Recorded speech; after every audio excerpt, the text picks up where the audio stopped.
大家好，我是龙飞。今天呢，让大家欣赏的这胎幼犬，既有平背的后肢，又有弓背的动态，究竟是什么样的犬只？咱话不多说，直接上视频。这个就是我今天要跟大家说的这胎幼犬。大家最近呢都说平背的好，都找平背的，但是这胎幼犬不次于平背，因为什么呢？大家喜欢平背是喜欢它的后肢有力量，不是像有些犬只呢走路岔拐的。但是这台小狗的父母各方面都是特别优秀。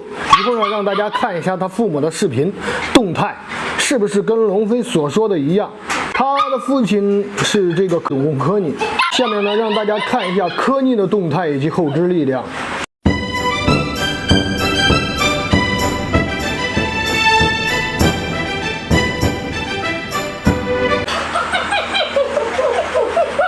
好了，朋友们，刚才呢，大家看到了科尼的动态以及后肢力量。那接下来呢，让大家看一下母犬的一个动态力量。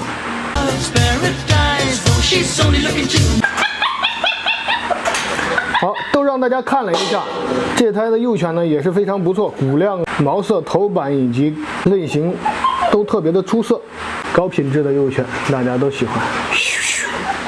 目前呢是这胎幼犬，目前是1个半月了，大家看一看。由于天气太热，龙飞呢就不拿到外边展示了，就让大家在笼子里将就着看一下，凑合着看一看。